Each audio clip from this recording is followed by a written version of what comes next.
My name's Bruce. This is my channel. Thank you for watching. If you've been watching for a while, you'll know that I like to make videos that are about economics, public policy, and other really exciting stuff like that. Anyway, public policy. Well, okay, first of all, if you could subscribe, that'd be great. Now, a little bit of history here. Okay, I've had a bit of a diverse career. That's okay. One of the jobs that I used to have was I would created and gave seminars to groups of people. And one of my clients through my firm were major car manufacturers.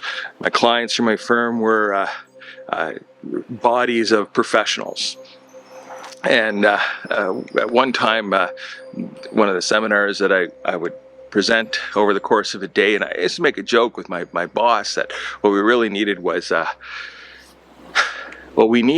have a really great lunch and a certificate, and that was the key to a successful seminar.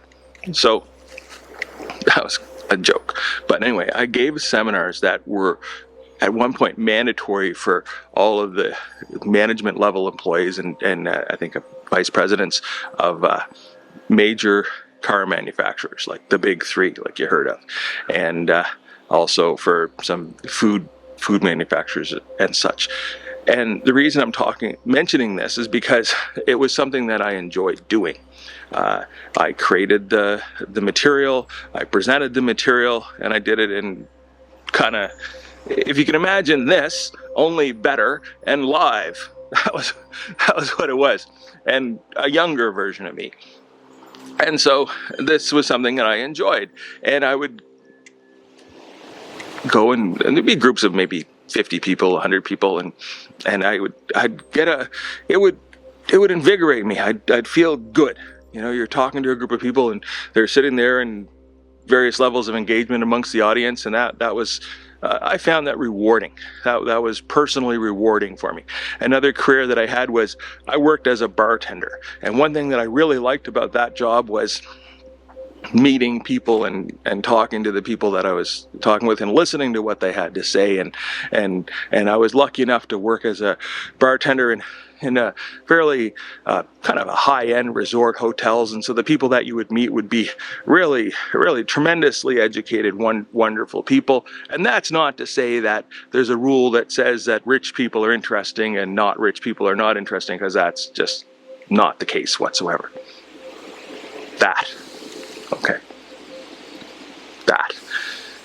And if you've been following the channel, you know that I also had a career. I worked as a photographer for quite a while, and one of the things I liked to photograph was weddings. And one of the reasons I liked to photograph weddings was because I would always be basically the happiest person there, maybe except for the bride and groom. But I really enjoyed it. It gave me a lot of reward, I felt good on the day, and then the next day I'd feel like I had failed badly and all the pictures were terrible, and then it would take about I'm gonna say I don't know, about a week, and then I'd be able to look at them, and by 3 weeks later I'd look at the results of my efforts and think, oh, you're a genius. The reward that I got from these activities was, for me, visceral. It was palpable. I could feel it in my core. It felt good. Now, why am I talking about this? Because there has been, someone took a few shots at the presidential candidate of the United States, the former president of the United States, and that's not good. There's nothing about that that's good. That's just simply awful. And the awfulness is that an innocent person died, and there's innocent people that had life-altering injuries. I don't know all the circumstance of that, but there's nothing about that that's good, period, whatsoever. And yeah, that's unfortunate. That's bad. You know? But what I'm saying is that you have to examine someone's motivations. Okay, and when I meet people, and the people that I wish to interact with on a continued basis, one of the things that I look at personally is, what makes this person tick? Why are they doing this? What do they want? It's not really a conscious thing, but it's a subconscious thing, and I think every human being does this. That's it. Every human being does this.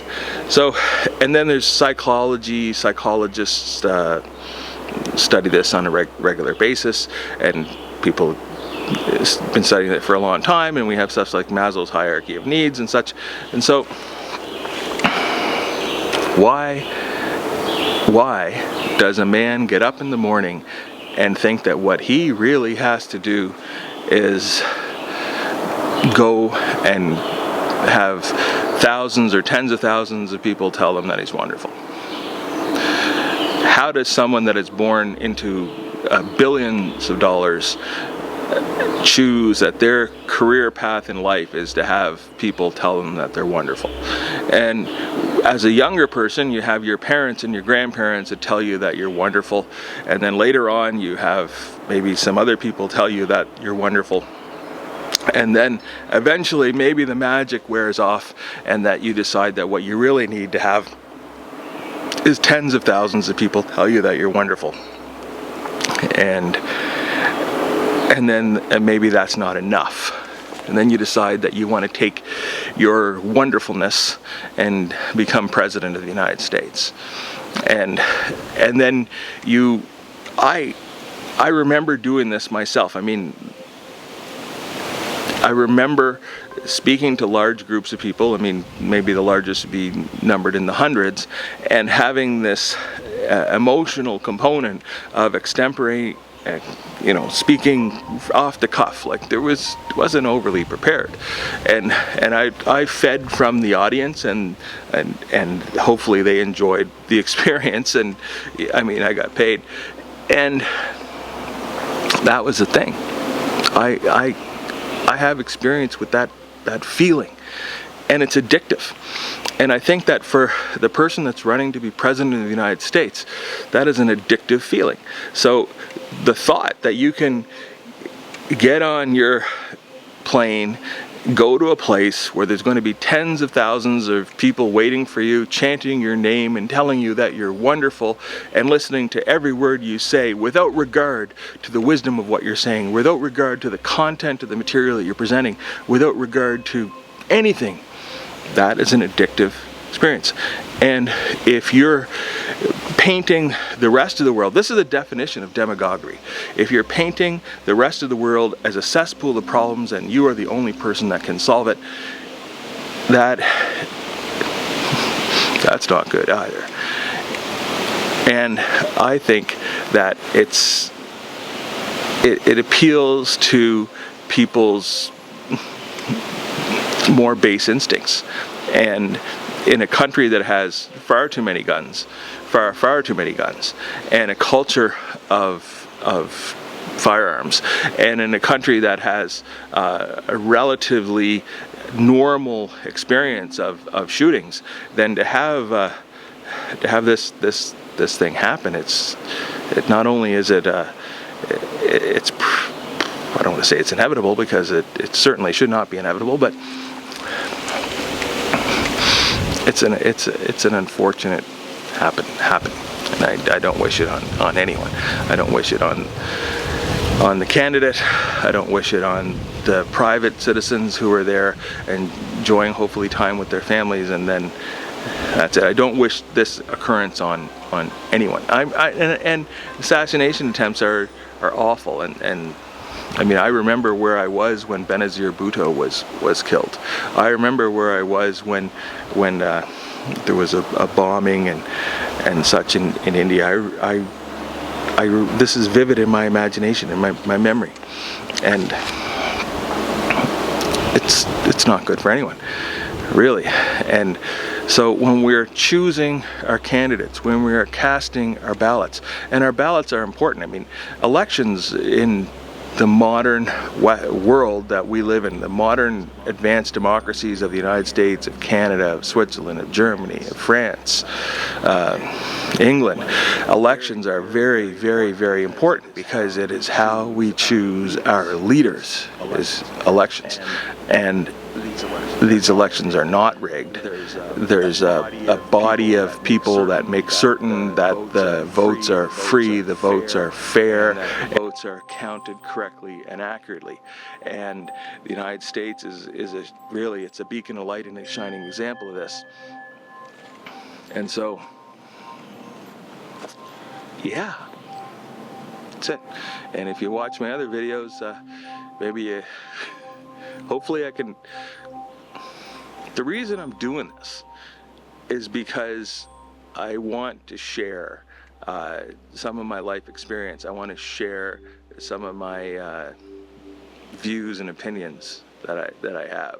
And my views and opinions are formed from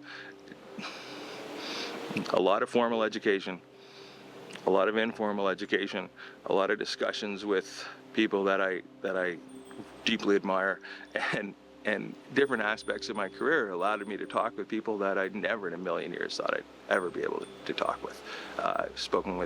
I've had U.S. senators sitting at my bar. I've had highly paid professional lobbyists sitting at my bar. I've had many esteemed university professors and people that I gleaned a great deal from sitting at my bar and chatting, and then these other things. So vote for a reality-based candidate. Vote for someone whose motivation does not strike you as me. Vote for someone who's a representative of the greater good of humanity. Vote for someone who's a representative of our finest ambitions as a entity on this great planet Earth, and vote for someone that respects the planet and respects other people, and vote for someone that respects the ephemeral nature of our environment and how human impact is vast and dramatic and not, almost, with respect to the environment, it's almost never good. That's it. Anyway, my name's Bruce. This is my channel. Thank you very much, and I hope you subscribe. Maybe if you thought you were going to be watching a channel that's all about cars, bikes, and giggles, sorry if I've let you down. Anyway, Bruce, please subscribe. Thank you very much. Bye.